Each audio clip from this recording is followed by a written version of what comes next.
Hola mis amigos, welcome and welcome back.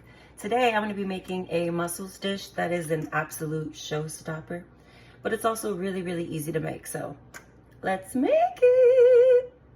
Okay, so the first thing you want to do is give your mussels a really good rinse. You might want to rinse them 2 or 3 times just to make sure they're really clean. And then you'll want to go ahead and inspect them. Just look on the side here. Usually the curvier side is where you will find a cluster of what looks like hair.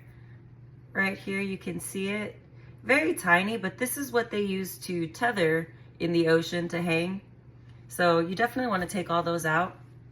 Very simple, just grab a paper towel and just kind of move it side to side, and then it'll just let you rip it out. And you want to do that for all of them. Make sure that they're all hairless, clean, and ready to go. Now this dish is going to come together really quickly, and it's also going with some pasta. So I'm going to get this pasta water on the heat. That way by the time the stew's ready, I'm ready to drop my pasta. Always make sure you salt your pasta water. You want it salty like the sea. That way the pasta absorbs some of that salt and you get a little bit more flavor. Woo! Okay, so now I'm going to start prepping my ingredients for the stew. Okay, so for my herbs, I do have some tarragon, oregano, basil, thyme, and bay leaf, fresh bay leaf. And these are really easy to take off the stem in case you were having trouble. Just grab it and go the opposite way and it'll all just come off. Wow! Herbs are off the stem. I'm going to go ahead and give them a little chop here.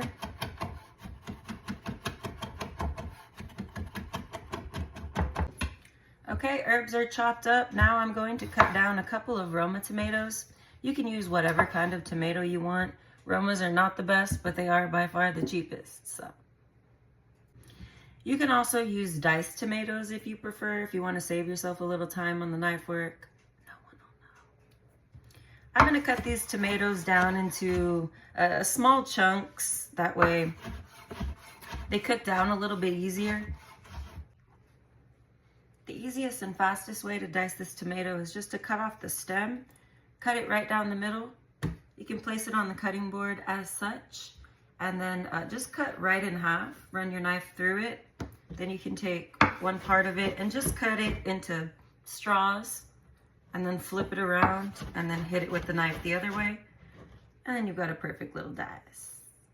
Wow! Now I prefer shallots for this recipe, but I do not have any, and I do have some sweet onion, which I really love, so I'm just going to use that instead. So we're going to cut this down to really small dice as well. For this, you're going to make incisions and cut all the way through the onion like this. And then you're going to flip her around, and then you're just going to go down all the way through. And you can hold her together, that way she doesn't fall apart on you. Okay, now we're just gonna cut off this bottom part here. You don't want that. And then just cut down through it all and it'll dice it for you. Okay, I have my tomatoes and my onions prepped and ready to go. Now, I also have about 4 garlic cloves. I really like garlic. Feel free to add more, feel free to add less. It's your dish. I do have a shortcut for garlic that I'd love to show you because I personally hate cutting garlic. I just get a zester, put her down, and then you just zest the garlic and it'll all fall out of the bottom. Boom! Magic. Easy. Now this last part is optional, but I do like a little bit of spice. So I'm taking some Calabrian chilies. I bought these in oil. You just take off the stems. They are very tiny and a little tedious, but I'm just gonna take off the stem and then just cut them down, and I'm just gonna throw that in there as well. If you'd like to save all that time, you can also buy them already crushed up and canned, and you could just add a little spoonful or 2 and adjust accordingly to however hot you want it.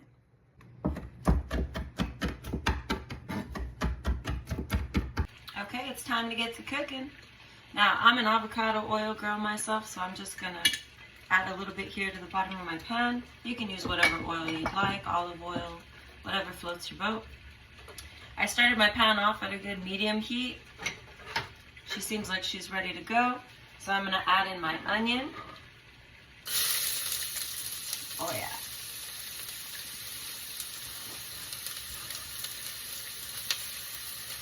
Now you don't want to caramelize your onions. You just want them nice and soft. So once they look like they're almost translucent, you can go ahead and add in your garlic.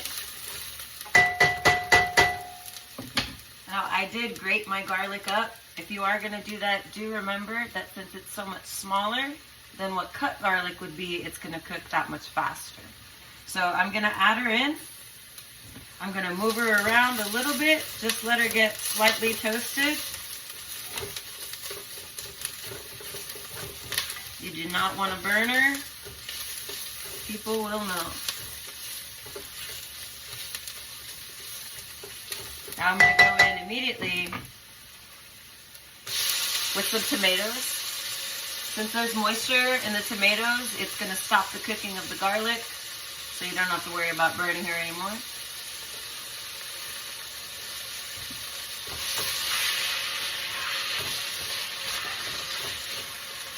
Now that we have the tomatoes in here, we're going to kick up the heat to high. You really want them to cook down into almost a stew-like consistency. As those are cooking, you can move the tomatoes to the side a little bit and throw in your herbs.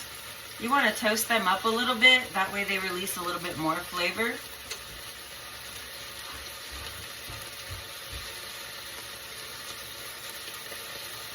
Throw my bay leaves. Since they are fresh, you want to make sure you crumble them up a little bit, and that'll get them to release their maximum flavor, which we always want.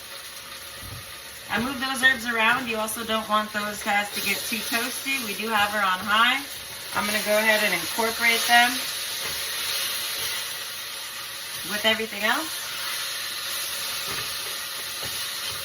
Now you'll know when your tomatoes are getting stewy, because when you press down on them, they start to lose their shape. Kind of turn mushy-esque.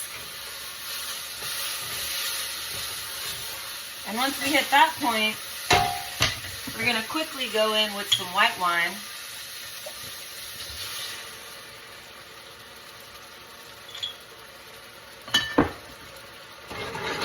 We're going to let the alcohol cook out of that for a little bit. Maybe for a minute or two, nothing crazy. That was a straight one. As this is cooking down, I'm also going to throw in my Calabrian chilies.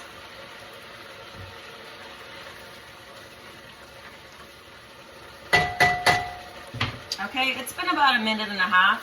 I'm going to also throw in some fish stock. I'm going to do the whole quart container in here, because I really want it brothy. And also do not forget to add a little bit of salt to taste.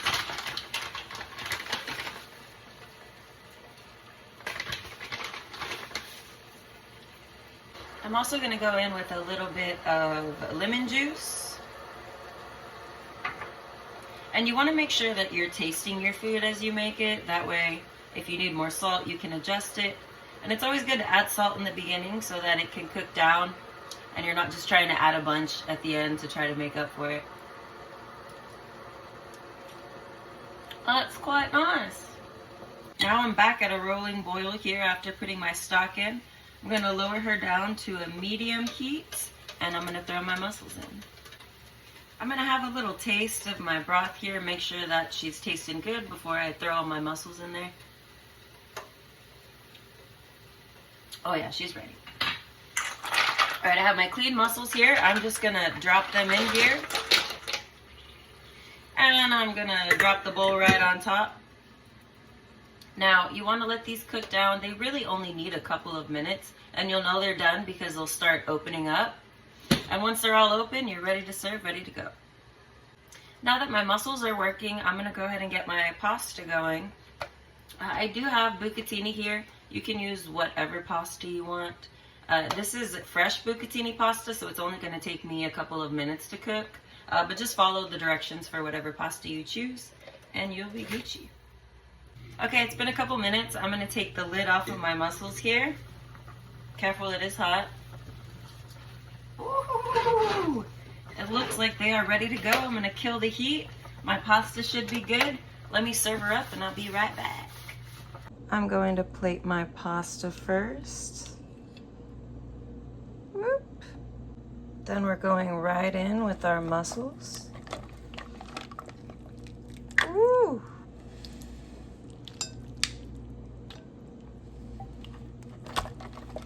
Do not, I repeat, do not skimp on the juice. Very integral part of the dish. And there you have it. Alrighty, time for the taste test. Also, do keep in mind that when you add the mussels into the stew, it's going to completely change the flavor just because you're infusing it with that delicious muscliness, you know?